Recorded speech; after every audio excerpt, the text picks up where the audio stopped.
یہ 20ویں صدی کے آغاز کے وقت جسے ہم پورا کہتے ہیں مڈل ایسٹ، بلکہ صرف مڈل ایسٹ نہیں، پورا شمالی افریقہ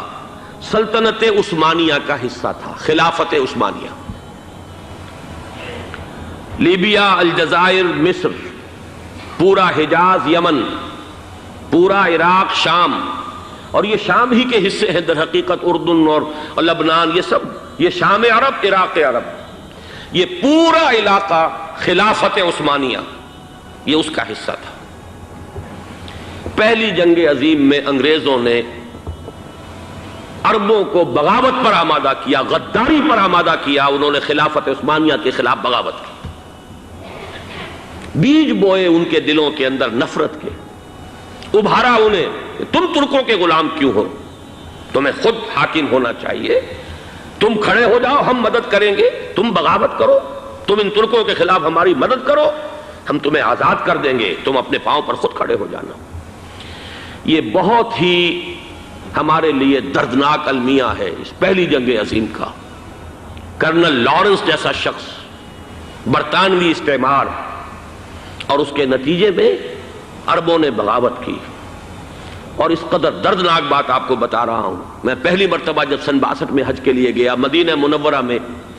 ابھی وہ ریل کے انجن کھڑے ہوئے تھے۔ یہ ترکی کے زمانے میں، سلطنت عثمانیہ کے زمانے میں بغداد سے مدینے تک ریلوے لائن تھی۔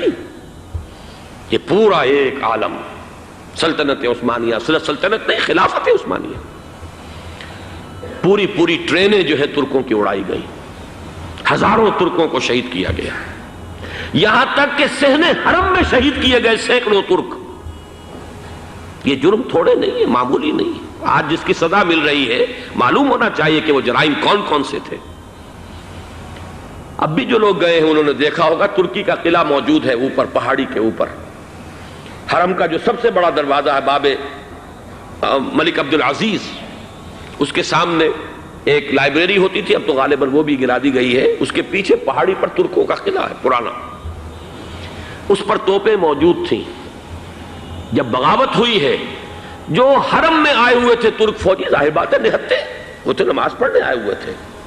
ان کو وہاں ذبح کیا گیا ہے، اور ترکوں نے اپنی توپیں استعمال نہیں کی کہ کہیں بیت اللہ کو کوئی گدن نہ پہنچ جائے۔ بہرحال یہ غداری ہوئی ہے پہلی جنگ عظیم کے دوران، اور نہ صرف ترکوں پہ عربوں نے کی ہے۔ جیسا کہ میں نے کہا تھا، دو ہیں سب سے بڑے مجرم روئے ارضی کے اوپر امت مسلمہ کے طبقات۔ ہمارا پنجابی سپاہی بھی جا کر انگریزوں کی مدد کر کے ایلن بی کو قبضہ جو لے کر دیا بغداد کا، اس میں ہمارے مسلمان پنجابی سپاہی بھی شامل تھے۔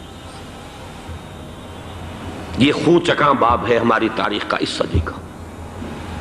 لیکن اس کے بعد سلطنت عثمانیہ کے ٹکڑے ہو گئے، چیتھڑے ہو گئے۔ ایک انگریز نے لکھا ہے یہ جملہ، زہر میں بجھا ہوا جملہ،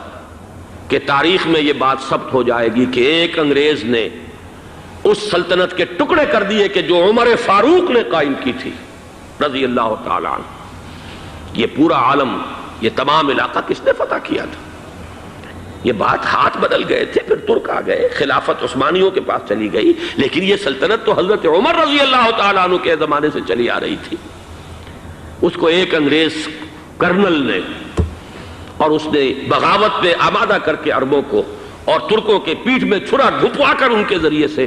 اور ٹکڑے کر دیے۔ لیکن جب جنگ ختم ہوئی، اب انہوں نے کہا کہ اب ہمیں آزادی دیجئے، تو اب انہیں معلوم ہوا کہ غداروں کو دنیا میں کیا ملتا ہے۔ ٹکڑے کر دیے گئے۔ یہ حصہ عراق یہ انگریز کے پاس رہے گا، شام کا یہ علاقہ یہ فرانسیسیوں کے پاس رہے گا، مصر پر انگریزوں کا تسلط رہے گا، لیبیا اطالویوں کے پاس رہے گا۔ لے دے کر یہ جو علاقہ تھا حجاز، چونکہ وہاں کچھ تھا ہی نہیں، بوادن غیر ذی زرع، یہ عربوں کے پاس چھوڑ دیا گیا۔ اس وقت جو بادشاہ ہیں شاہ حسین اردن کے، ان کے دادا سب سے بڑے غدار وہی تھے، لہذا ان کو اس علاقے کی بادشاہت دے دی گئی۔ اس کے بعد نجد سے ایک تحریک اٹھی ہے، وہ سعودی جو خاندان ہے وہ نجد سے اٹھا ہے۔ نجد میں اس وقت کچھ بھی نہیں تھا، وہ تو صرف ریت کے تودے تھے اور کچھ بھی نہیں، لہذا ادھر کسی استعماری قوت کو دیکھنے کی ضرورت ہی نہیں تھی۔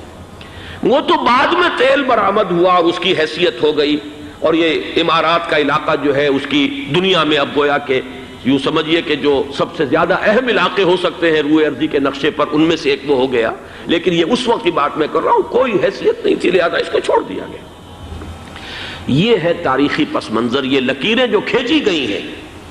یہ ایک ملت اسلامیہ کو جو قومیتوں میں تقسیم کیا گیا، پھر نعرے لگوائے گئے المصر للمصریین الشام للشامیین۔ اب شامی ایک علیحدہ قوم ہو چکے ہیں، مصری ایک علیحدہ قوم ہو چکے ہیں، عراقی ایک علیحدہ قوم ہو چکے ہیں۔ یہ ساری تقسیمیں استعمار کی پیدا کرنا ہے، اس کا کوئی تعلق اسلام کے ساتھ نہیں۔ اب ضرورت تو اس بات کی تھی کہ استعمار کے پنجے جب یہاں سے کچھ ہٹے، دوسری جنگ عظیم کے بعد ایک دور آیا، امریکہ ابھرا ہے دنیا کی عالمی سطح پر سیاست میں، اس کے ہاں کچھ آزادی کے تصورات تھے، اس نے بھی سپورٹ کیا۔ برطانیہ کمزور ہو چکا تھا، وہ اتنے بڑے علاقے کو اب ہولڈ نہیں کر سکتا تھا۔ ہندوستان بھی آزاد ہوا، پھر یہ کہ اور دوسرے علاقوں سے بھی اس کو پسپائی اختیار کرنی پڑی۔ استعمار کے پنجے جس طرح بھی ہوئے، ان کے سینوں سے، عربوں کے سینوں سے جو ہے گویا کہ وہ ہٹے، لیکن امریکہ نے ایک اپنی بہت بڑی حکمت عملی جو اختیار کی، عالم عرب کے سینے میں اسرائیل کا خنجر پیوست کر دیا، تاکہ یہ کبھی آزاد نہ ہو جائیں، ہمارے انگوٹھے تلے رہے، ہماری پالیسی گورن کرے۔ یہ استعمار کا دوسری جنگ عظیم کے بعد جہاں برطانوی استعمار، فرانسیسی استعمار رفتہ رفتہ یہ ہٹنے شروع ہوئے، صدر ناصر نے انگریزوں کو اٹھا کر پھینکا میڈیٹرینین میں اور دوسرے جگہوں سے، الجزائر نے آزادی حاصل کی فرانس سے، اطالویوں سے جو ہے لیبیا والوں نے آزادی حاصل کی، یہ ہو گیا، لیکن ایک خنجر پیوست کر دیا گیا اسرائیل کا سینہ عرب میں۔ اس صورتحال میں ظاہر بات ہے کہ ایک تو بڑی آئیڈیل پوزیشن تھی کہ پورا عالم اسلام متحد ہو، لیکن وہ تو بہت دور کا خواب معلوم ہوتا ہے۔ علامہ اقبال سے بڑا کوئی نقیب نہیں ہے ملت اسلامی کی وحدت کا، ایک ہو مسلم حرم کی پاسبانی کے لیے نیل کے ساحل سے لے کر تا بخاک کاشغر، لیکن انہیں بھی اپنے لیکچرز میں کہنا پڑا کہ اس وقت جو صورتحال ہے پورے عالم اسلام کی ایک وحدت بن جانا تو تقریباً ناممکن نظر آ رہا ہے۔ اگر کسی طرح ایک common wealth of Muslim nations وجود میں آ جائے تو بھی بڑی کامیابی ہوگی، لیکن اس سے بھی پہلے یہ تو زیادہ آسان تھا کہ عالم عرب ایک وحدت کی شکل اختیار کر لے۔ یہ تو ایک قوم ہے، اکثر و بیشتر ایک نسل یا زیادہ دو نسلیں کہہ دیجئے، شمالی افریقہ میں بربر نسل بھی ہے، باقی تو سب عرب ہے۔ یہ پورا عالم ایک نسل، ایک زبان، پورے اتنے رقبے کے اوپر بولے جانے والی ایک زبان، یہ تو ایک ہو جائے۔ افسوس یہ ہے کہ اس کا ایک ہو جانا، ایک شخصیت ابھری تھی جو مذہبی مزاج کی شخصیت تھی، جو دینی مزاج کی حامل شخصیت تھی، اگر اس کی قیادت میں عالم عرب متحد ہو جاتا تو واقعتاً ایک بہت بڑا جو ہے مرحلہ وہ طے ہو جاتا پوری عالمی ملت اسلامیہ کی ایک وحدت اختیار کرنے کا۔ وہ شخصیت تھی شاہ فیصل شہید کی، اور اس لفظ کے ساتھ ہی آپ کے ذہن میں آ گیا ہوگا کیوں انہیں شہید کر دیا گیا، کس نے کیا کرایا، کہاں سے تعلیم حاصل کر کے آیا تھا وہ جس نے شہید کیا شاہ فیصل شہید کو، اس کی گردن پر کون سوار تھی، وہ یہودی لڑکی کے جس کے فوٹو بھی شائع ہوئے، ایک گردن پر اٹھائے کھڑا ہوا شہزادہ اپنی ایک یہودی دوست کو، لڑکی کو، اور وہی ہے کہ جس نے جا کر پستول سے شہید کیا ہے۔ جان میں اچھی طرح جان لیجئے، جیسے بارہا میں نے عرض کیا ہے کہ حضرت عمر کو شہید کرنے والا کہنے کو ابو لولو فیروز تھا، لیکن اس کے پیچھے پورا ایرانی نسل پرستی کا جو پورا پس منظر ہے، اسے تو ہر شخص جس کی ذرا بھی نگاہ جو ہے جو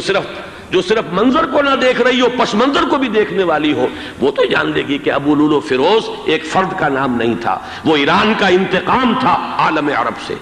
بالکل اسی طریقے سے یہ امریکی استعمار کا ہتھ کنڈا تھا، اسے محسوس ہوا۔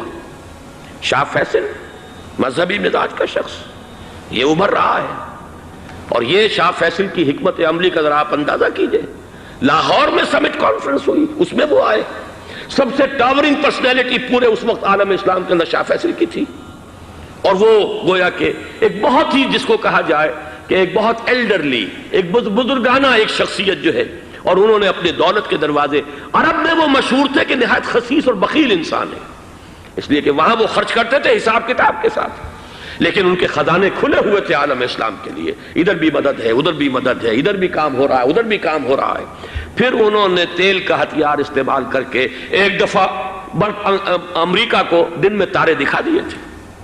لہذا ان کا ہٹایا جانا سین سے یہ امریکی استعمار کے لیے لازم تھا۔